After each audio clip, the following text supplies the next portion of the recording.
Salut à tous et bienvenue dans ce numéro exceptionnel de Story Série qui a posé ses caméras à Lille, au cœur du festival Sérimania. 9 jours d'événements, 83 séries, plus de 100 projections internationales, des avant-premières, des séries cultes, des expositions et une compétition arbitrée par un jury de luxe présidé par le producteur et scénariste de Narcos, Chris Brancato.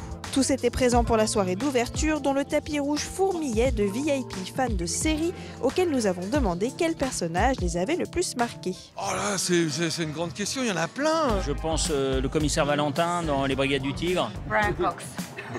Yeah, I think I have to say Brian Cox too. Je sais pas, le président des États-Unis dans House of Cards. Belphégor. Thierry Lafonde. C'est mon premier souvenir de série. On va dire Jon Snow, de Game of Thrones. C'est Robin Wright. Dans Santa Barbara. C'est nul. Attendez, pardon, excusez-moi. Bonsoir, elle est en train de citer Santa Barbara là? Ok, donc à un moment, moi je dois la retirer des caméras parce qu'elle dit des choses incohérentes. Heisenberg. Say my name. La soirée d'ouverture s'est clôturée avec la première mondiale de Succession, nouvelle série HBO disponible sur OCS dès le 4 juin. Un drame familial sur fond de guerre de pouvoir. I know that you've read a lot of books about business management. But sometimes it is a big dick competition. But I'm concerned you might be soft. Dad, come on. The world is changing. Oh, yeah, everything changes. This is blah blah good. You know? Ah, blah blah. It's French, you can say it. Well, this is fucking good, I said. Nous avons rencontré ces deux stars, Ian Abbas et Brian Cox, deux acteurs à la filmographie longue comme le bras, plus de 300 rôles à eux deux. The writing is very, very special, and when you watch it, you have the feeling of something that is so naturalistic. Yeah. So I was wondering if during the shooting you knew where the camera were, or if it was something. No, there was the directors were really great, and it was very specific in terms of its camera. But you didn't know which, you know, there's a lot of coverage, so you didn't know which camera they were going to use and where they were going to be picking up detail. So that's why it has a kind of variety feeling about it sometimes. And there was a lot of, there were sort of elements of improvisation too. And that I love. I mean, I just love that aspect of it. You know, I love it in perspective. I don't like it when it becomes all about improvisation, as long as the text and the point, the writer's point is being made. I won the top job. I'm not losing this deal. It's my fucking company. You make your own reality, and once you've done it, everyone's of the opinion it was all so obvious. But you know what? Fuck them. Comme on est dans un festival de séries, ça m'intéresse toujours de savoir s'il y a une série qui vous a fait aimer la série en tant que spectatrice. Quand j'ai vécu encore en Palestine, il y avait à la télé, à l'époque Dallas, il y avait le Cosby Show. Donc c'est des choses que je regardais. D'ailleurs, il y a quelque chose qui m'a vraiment frappée, parce que moi, je les regardais toujours dans leur langue originale avec sous-titrage à l'époque.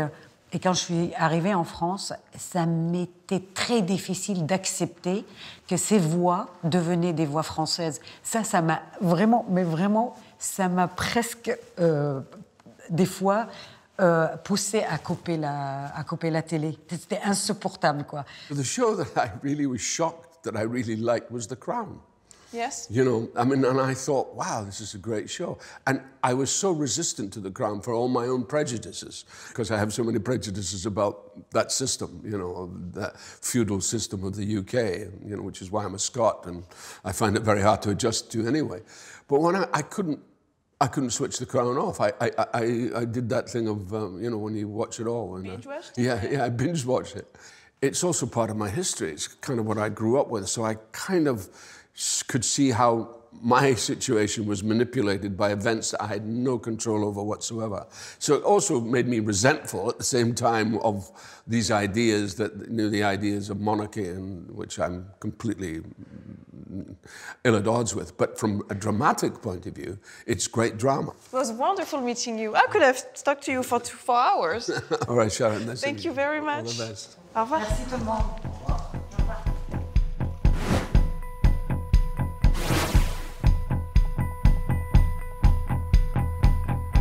Venu présenter quelques images exclusives du Bureau des légendes, Jonathan Zakai nous a lui aussi confié ses coups de cœur série. J'ai adoré The Night Of, évidemment. Je trouvais ça génial d'avoir cette idée, quoi, toute simple. Du mec qui emprunte le taxi de son père et qui se retrouve avec cette femme particulière, enfin très, voilà, et qui se retrouve embarqué dans une histoire de manière totalement infernale. Enfin, c'est un cauchemar en fait qui vit. Et puis l'évolution du personnage, justement, de voir à quel point au début il est victime de tout ça, et puis comment, malgré lui, en prison, il va devenir un autre homme aussi. Et puis Turturro, c'était ce rôle d'avocat génial qui se gratte les pieds avec son morceau de bois, là, qui a des, je sais plus si c'est des mycoses, je sais plus ce qu'il a, mais enfin voilà. J'ai adoré cette série, ouais. What I see is what happens when you put a kid in Rikers and say, okay, now, survive that. While we try you for something you didn't do. And that's how you survive Rikers. La série est un art et elle a été intronisée au Palais des Beaux-Arts de Lille qui rend hommage à Twin Peaks, Top of the Lake, Sherlock, Doctor Who, Les Simpsons ou encore la française Petit Quinquin. Et s'il y en a un qui sait parler de l'art de faire des séries, c'est bien lui, Chris Brancato, le président du jury de Série Mania. Scénariste et producteur depuis les années 90, il est passé par Beverly Hills, X-Files et Hannibal avant de créer Narcos. Yo soy Pablo Emilio Escobar Gaviria, haciendo negocios, así que pues fresco. Ustedes eligen plata o plomo. What do you want to observe when you watch a show? You know you're going to have to select some of them. Yes. So what are your criteria? Do you have anything you want to be very specific about?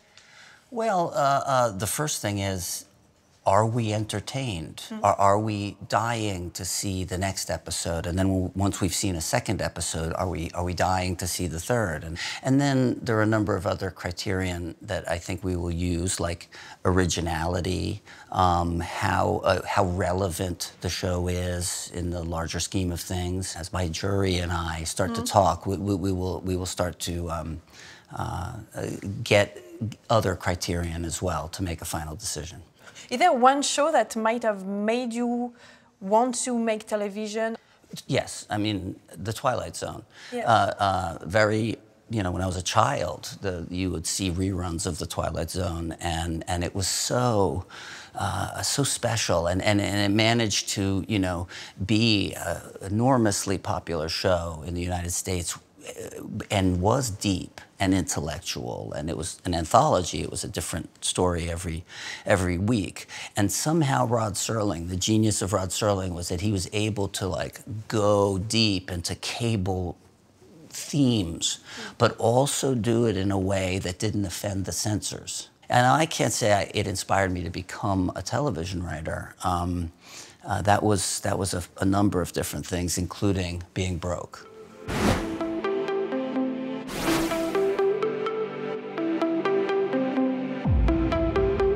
Tandis que des servantes écarlates déambulaient dans la ville, de nombreux acteurs sont venus rencontrer leur public, parmi lesquels Cadmerade, Cécile Bois ou encore Corinne Maziero, alias Captain Marlowe, la femme aux 7 millions de téléspectateurs.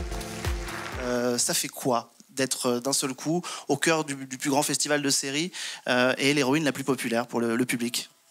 Je sais pas, faut demander ça aux gens qui sont là. Hein. Moi, ça change rien. Moi, je viens tout le temps ici rue de Béthune, régulièrement. Je suis à Roubaix, pour ceux qui savent pas. Si, il y a plus de demandes de selfies. Ça, c'est chiant, les selfies, d'ailleurs, je vous le dis, entre parenthèses.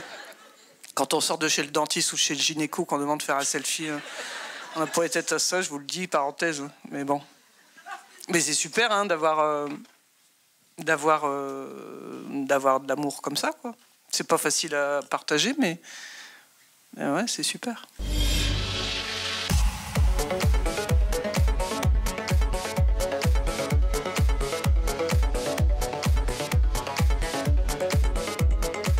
Après un arrêt par le Tripostal et ses expositions séries, nous avons rejoint Géraldine Nakache et Brian Marciano, venus présenter 25, une sorte de girls au masculin.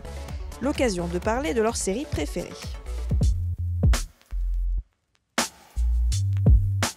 Le Soprano. Parce qu'il n'y a rien de mieux qui a été fait et qui sera fait. Ah bah comme ça, au moins. C'est clair. Voilà. Mais sinon, moi, il y a une série qui a traversé ma vie, c'est Les Simpsons. Encore une fois, ça raconte les gens. On part de leurs défauts les plus immondes Et on a une empathie pour tous ces gars-là qui sont quand même jaunes et qui n'existent pas. Et pourtant, c'est un voisin, c'est un grand-père, c'est... Voilà, les Simpsons, je trouve que c'est aussi drôle que brillant, qu'émouvant, bizarrement. Bah, moi, Alf. Et Larry David par la suite. Shut up! C'est vrai que Alf, c'est... C'est quoi ta génération? Bah, je suis née en l'an 1000, donc d'après toi. Mais ouais, Alf, c'est la vérité. Moi, j'aurais bien aimé travailler sur Seinfeld aussi, voir. Ouais. Juste, je fais un café ou deux, je sais pas, je tiens des portes et tout, je suis contente. J'ai un souvenir que dans une émission, je sais plus laquelle, assieds-toi bien, parce que j'ai Alf, mais j'ai mieux que ça, il faisait gagner au public français une apparition, une figuration dans une série, et c'était Sauvé par le Gong. Ah ouais, c'est ouf. J'en ai rêvé. Et j'ai rêvé que ce soit moi, alors que je me suis jamais inscrit au concours. Mais j'ai pourtant espéré que ce soit quand même moi. Je me suis dit, peut-être ils vont me trouver. Et j'avais jamais envoyé le courrier ni rien, mais j'ai vraiment rêvé que ce soit moi.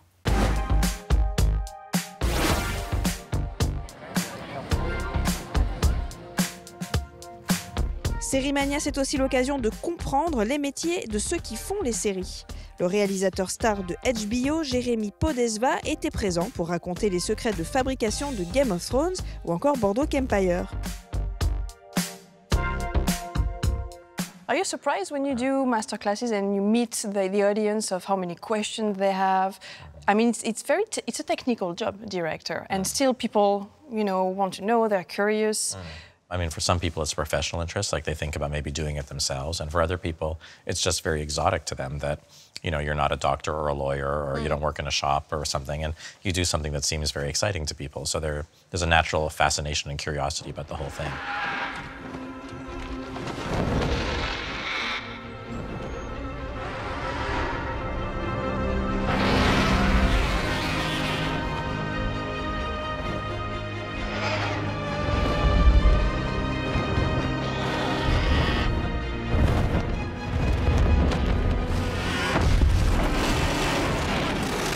I always wonder, you've done so many shows, but it's always something new. I mean, it's a new show, it's new people. Do you have this fear of first day in school? How am I, when you're in your car and you're going there, like, new people, how am I going to do that? I do feel that, but I used to feel it more when I was younger. Yeah.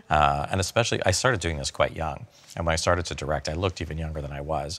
And so I would come to the set, and I was always the youngest person on the set. And so people would look at me, and they'd be like, "You're the director?"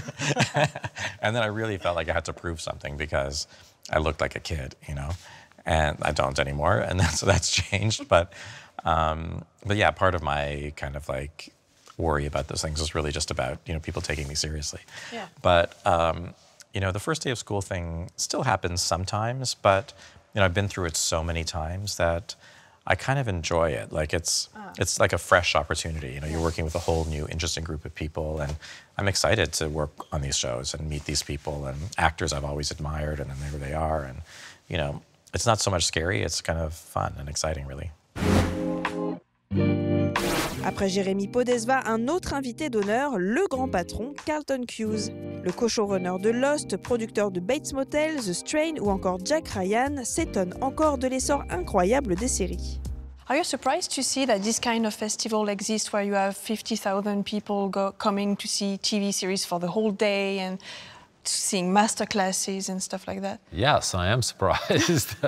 I mean, it's great. I think that, honestly, television is the most popular art form in the world today, and it doesn't get the same credit, or hasn't it hasn't until really recently, I think, really been given the same level of credit as other art forms. I think that television, serves two functions. It can be popular entertainment, but it also really can be artful and impart meaning and purpose the same way other art forms do. You've been in the business for something like 30 years. What is the most surprising change that you've seen? Something you really didn't see coming in the world of television? I had a movie studio head say to me, like about a week ago, he was moaning that he couldn't find any good writers to write movies. They're all working in television. That is something I never thought would happen, where television has really become the prime dramatic storytelling form. Story Série spéciale Sérimania, c'est fini, mais le festival s'achèvera samedi et vous pourrez suivre la cérémonie en direct sur notre compte Twitter. Allez, à la semaine prochaine.